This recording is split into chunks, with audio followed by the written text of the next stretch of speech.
Bienvenue Franck Riester, Merci, bonjour. Jean-Pierre Elkabbach. Première question, le départ de François Bayrou. Il quitte le gouvernement.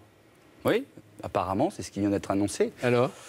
Bon, écoutez, c'est a priori logique. À partir du moment où Sylvie Goulard avait dit qu'elle quittait le gouvernement pour mieux se défendre, étant donné que c'est le MoDem, à travers les assistants parlementaires européens, qui est en question, il paraissait logique que François Bayrou et Marielle de Sarnez quittent le gouvernement pour le fait quitter le gouvernement. Lui aurait pu tenir. On verra, je crois qu'il va s'exprimer dans la journée, nous le dira. En tout état de cause, ce qui est clair, c'est qu'il y a une conformité entre les engagements du président de la République et les actes. Bon, on parle, et de François Bayrou d'ailleurs. Il a beaucoup parlé. Oui, mais parler de beaucoup de moralisation, beaucoup d'exemplarité. Il y a des doutes, il y a des questions.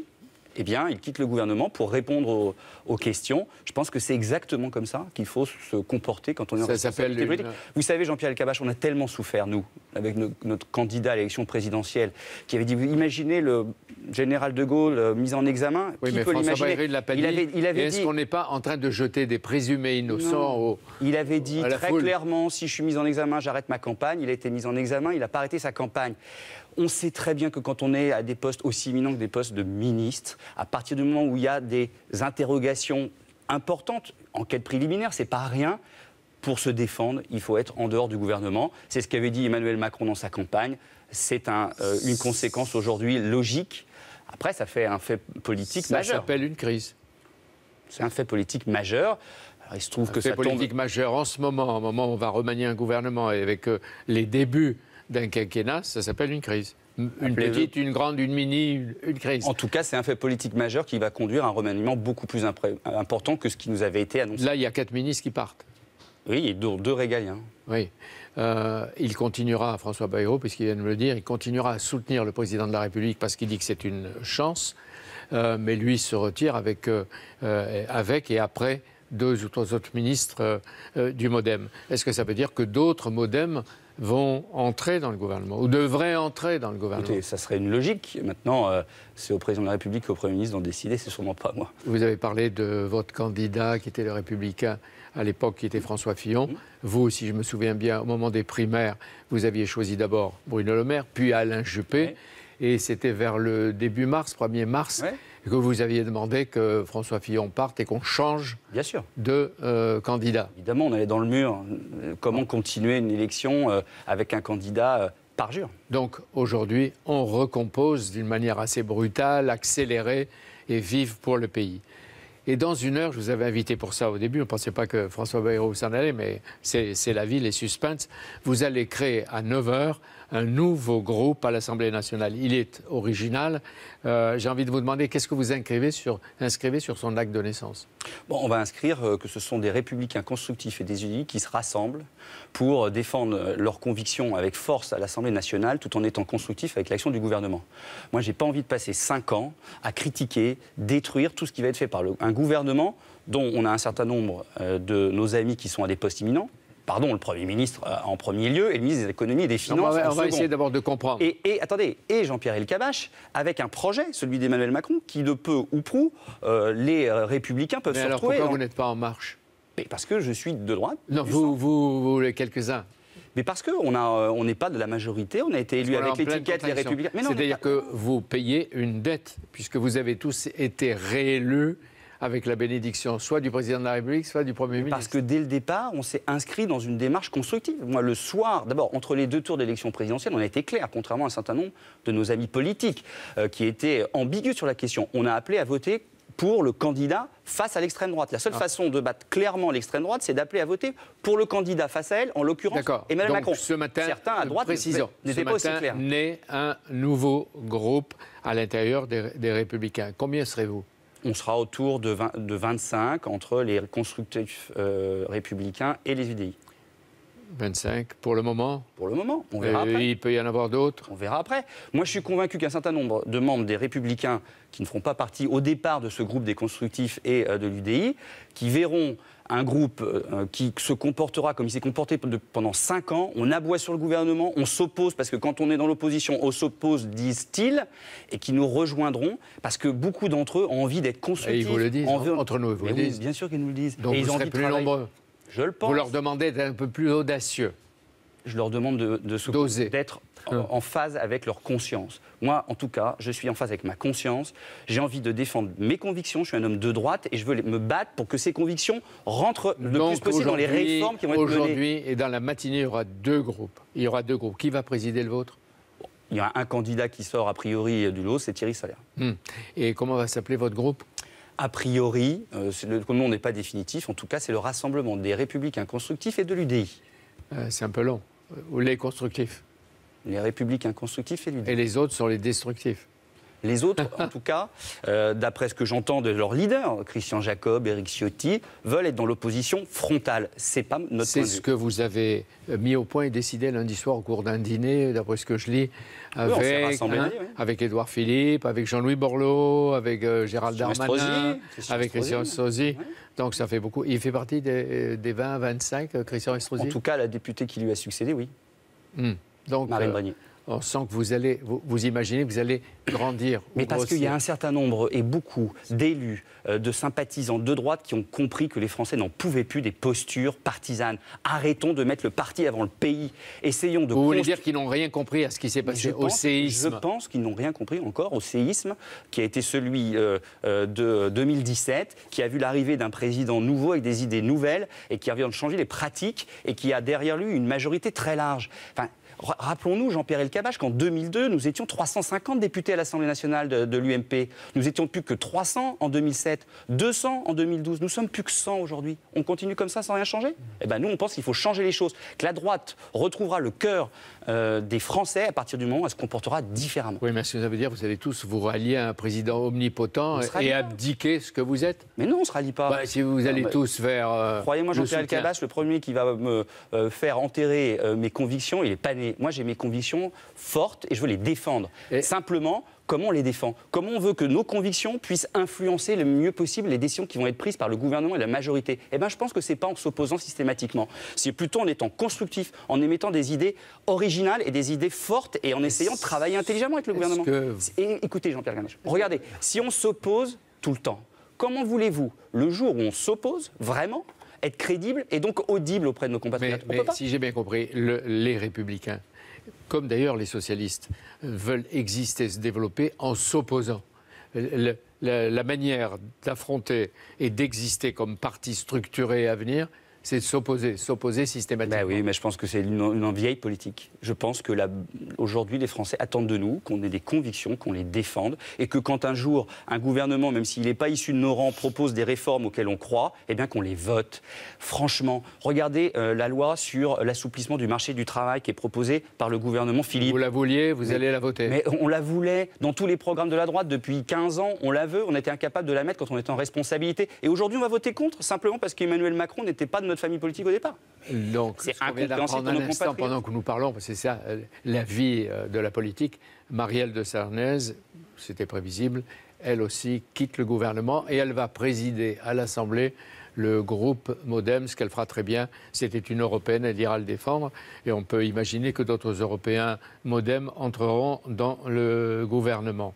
On voit bien que le président de la République veut mettre en accord, comme vous le disiez tout à l'heure, ce qu'il a dit dans la campagne et ce qui est en train d'être réalisé. Le problème, c'est de savoir si c'est lui qui a poussé François Bayrou à partir.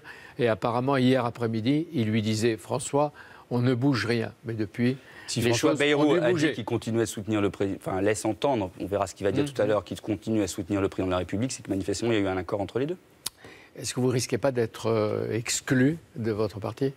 Écoutez, peu importe, mais en tout état de cause, moi je C'est-à-dire vous en prenez le risque? Ben oui, mais peu importe. Ce qui compte là, aujourd'hui, ce n'est pas le parti, c'est l'organisation du travail parlementaire. Comment nous, en tant que députés, on travaille à l'Assemblée nationale. Vous avez vu qu'ils vous font une mauvaise réputation. Vous avez été élu, disent-ils, grâce à la protection du président de la République ou du Premier ministre.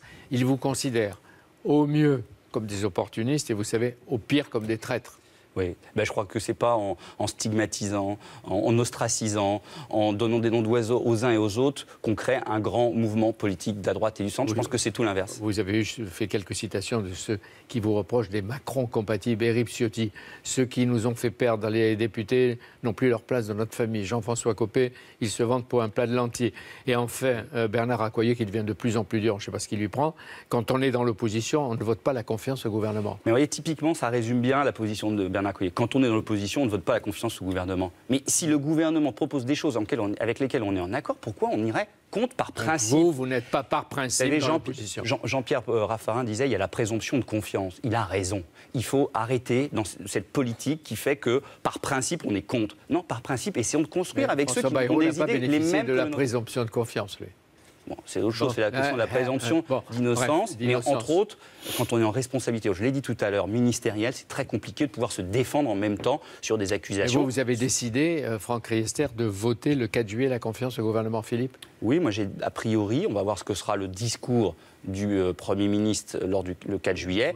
Mais a priori, à partir du moment où c'est conforme au projet d'Emmanuel Macron, dans lequel je me retrouve dans les grandes lignes, je voterai par principe a priori la confiance. Et puis ce qui ne m'empêchera pas, c'est pas un chèque en blanc. Il peut compter sur vous. C'est pas un chèque en blanc. Ça veut dire que dans l'avenir, on verra si entre les discours et les actes, il y a une cohérence. Et on verra si dans tout le quinquennat, je voterai la confiance. C'est pas sûr, mais en tout cas, ce qui est certain, c'est que par principe, je ne veux pas m'opposer, je dirais, d'une façon stérile. Au cas par cas, vous pourriez vous poser. Vous pourriez donc vous opposer. Oui, et je pense qu'on sera d'autant plus crédible et audible par nos compatriotes si on n'a pas fait toujours une démarche d'opposition systématique à tous les textes, comme est en train de le démontrer le groupe Les Républicains. Mais vous n'êtes pas en train de détruire et d'affaiblir votre camp à un moment où il avait besoin d'unité? Écoutez, ça fait des années que je vous dis tous les reproches que vous avez entendus, que vous allez entendre tout au long de la journée. Je sais bien, mais à droite, on est très attaché à l'action de l'unité. Enfin, je veux bien, à un moment donné, qu'on arrête avec ce principe qui nous a emmenés dans le mur. Il fallait être unis derrière François Fillon, notre candidat, peu importe ce qu'il faisait, peu importe ses discours, peu importe qu'il soit parjure ou pas, il fallait être unis. Résultat des courses, on était dans le mur, on a perdu une fois de plus les élections. Mais alors pourquoi vous l'avez fait? Attendez, simplement là-dessus, parce que je pense que dès aujourd'hui, au sein des Républicains, il va y avoir des règlements de compte ou des discussions franches. Pourquoi vous n'avez pas eu l'audace à quelques-uns de changer de candidat ou de le pousser vers la Le 1er sortie. mars, on était quelques-uns derrière Bruno Le Maire. On peut lui faire des reproches, mais faire le reproche de manque de caractère et d'audace. Le 1er mars, Bruno Le Maire et un certain nombre de responsables politiques, puis les jours qui ont suivi, un grand nombre des responsables de l'équipe de campagne de François Fillon, à commencer par son directeur de campagne, Patrick Stefanini, ont dit on ne peut pas continuer comme ça, on quitte la campagne. Qui nous a suivis? Qui des grands leaders de la droite et du centre nous ont suivis? Très peu. Très peu, Jean-Pierre Cabas. Par contre, on a vu ceux qui sont venus au Trocadéro pour le soutenir en disant... Sens commun. Qui vous a remplacé? Oui, et ben on a vu ceux qui sont venus au Trocadéro dire continue, François, continue comme ça. Et on a tous été dans le mur. Chacun devra assumer ses responsabilités, à commencer par ceux qui sont allés au Trocadéro pour soutenir François Fillon au moment où il était prêt à lâcher, et que nous avions un candidat alternatif qui était Alain Juppé, qui était prêt et qui aurait pu rassembler notre famille politique. La primaire vous a perdu. La primaire vous a perdu. Oui, je pense. Et il faut en finir avec les primaires. Je ne sais pas dans l'avenir. En tout cas, celle-là nous a perdu. Et tout état de cause, et c'est surtout le comportement d'un certain nombre de nos responsables politiques qui nous a perdus. Sachant qu'en plus, les mêmes nous disaient au Trocadéro, il faut rester autour de François Fillon parce que c'est ce projet-là qui a été choisi par les électeurs de la droite et du centre. Et c'est le bon pour le pays. Et une fois que François Fillon a perdu, ils ont changé de fond en comble le projet. Quelle crédibilité auprès de nos compatriotes? Il n'y en a pas. Qu'est-ce qui vous distingue des Républicains, des classiques, de ce qu'on appelle le canal historique? Je pense une façon de faire la politique différente. Je crois qu'il faut changer nos pratiques. Les Français nous le crient depuis des années. Vous savez, dans ma ville de Coulommiers, dans mon canton de Coulommiers, 40% du Front National au premier tour des départementales, 38% au premier tour des régionales. Est-ce qu'on ne peut pas, à un moment donné, se dire stop, on change de façon de faire la politique? Les gens me disaient quoi? Ils me disaient on vous aime bien, Franck, mais par contre, on en a assez de votre façon de faire la politique. Ayez des résultats et soyez en cohérence entre vos actes et vos paroles. Enfin, entre les actes et les paroles, oui. Donc, il faut changer de façon de faire la politique. Donc, ce matin, on est en train de le vivre en direct. Il y a tous les ministres autour de François Bayrou, les fidèles, etc., qui quittent le gouvernement. Marielle Sarnez et François Bayrou. Il y a des responsabilités, des postes qui vont se libérer. Le gouvernement de Philippe sera présenté cet après-midi à 18h. Est-ce qu'on peut penser qu'il y aura des gens de votre propre groupe comme ministre? Écoutez, il faut demander au Premier ministre et au Président de la République. Vous avez dîné avec lui avant-hier. Vous savez bien quelle va être la tendance. On ne parle pas de ces choses-là dans un dîner comme celui-là. On a parlé de l'organisation future du travail parlementaire et il a fait une courte apparition, c'est tout. On peut imaginer qu'il y aura un peu plus d'élus de droite. Ce serait d'abord une bonne chose pour casser encore un peu plus la droite. Et deuxièmement, le président de la République voulant l'équilibre, on peut aussi imaginer, même sans avoir trop d'imagination, qu'il aille chercher un ou deux réformistes de gauche, l'équilibre. Écoutez, c'est le président de la République qui prendra ses décisions avec le Premier ministre. ministre. C'est vous qui êtes un politique et qui savait, qui vivait. Jean-Pierre Elkabbach, vous savez très bien comment se passent les remaniements. C'est sûrement pas moi qui vais savoir, c'est le Premier ministre et le Président de la République. Simplement, on a un Président de la République qui nous avait dit dans la campagne « Je veux travailler avec toutes les bonnes volontés, celles et ceux qui, de culture de gauche, du centre ou de la droite, ou de la société civile, veulent travailler avec moi pour porter un projet de modernisation du pays qui est si nécessaire ». Qui viennent avec moi, qui travaillent avec moi. S'il tend la main à d'autres responsables politiques ou à d'autres personnalités de la société civile qui ont envie, à un moment donné, de servir leur pays, il aura raison de le faire. Vous êtes collectivement prêts? En tout cas, on est un certain nombre à être déterminés, à contribuer, à faire en sorte que notre pays se modernise. Direct. Non, mais attendez, la question c'est quoi ? Écoutez, si le Président de la République ou le Premier ministre me propose d'entrer au gouvernement, quand on est engagé comme moi en politique depuis un certain nombre d'années, avec la volonté de faire changer les choses, ça serait un grand honneur pour moi, bien évidemment, je ne vais pas vous dire l'inverse. Mais c'est pas votre téléphone, hein. Mais peu importe. Aujourd'hui, je suis député et j'ai envie au sein de l'Assemblée nationale de faire entendre ma voix, faire défendre mes convictions, mais d'une façon constructive avec le gouvernement. Actif, Franck Riester, au moment de la primaire, au moment de la suite de la primaire et de la présidentielle avec le refus de François Fillon. Deuxièmement, là, prêt à soutenir, et vous soutenez le gouvernement et le président de la République. Conforme à mes idées. Voilà, ce qui est aujourd'hui le cas. Et avec Thierry Solère et une vingtaine ou une quarantaine bientôt, vous serez là et votre groupe né aujourd'hui. Est-ce que ça veut dire que vous serez à peu près une quarantaine, à peu près ce que représente le MoDem, et le président peut se passer du MoDem et vous remplacer par le MoDem? 40 pour 40. En tout cas, on n'est pas 40 pour l'instant, on est autour de 25. Et j'espère qu'on sera plus nombreux demain, pour les raisons que j'ai évoquées tout à l'heure.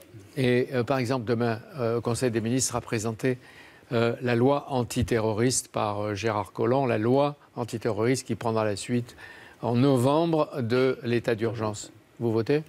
Écoutez, je verrai ce qui sera dedans. Mais en tout état de cause, qu'à un moment donné, on sorte de l'état d'urgence sans baisser la protection de nos compatriotes en matière de lutte contre le terrorisme, ça me paraît une bonne chose. Et vous avez tous de la chance. Mais d'abord, le président de la République et le gouvernement, et vous savez pourquoi? Parce que l'INSEE vient de se montrer encore plus optimiste que jamais, à ma connaissance, pour 2017. Un élan de croissance. 1,6, 1,6, alors qu'on disait 1,4, 1,1 l'année dernière, etc.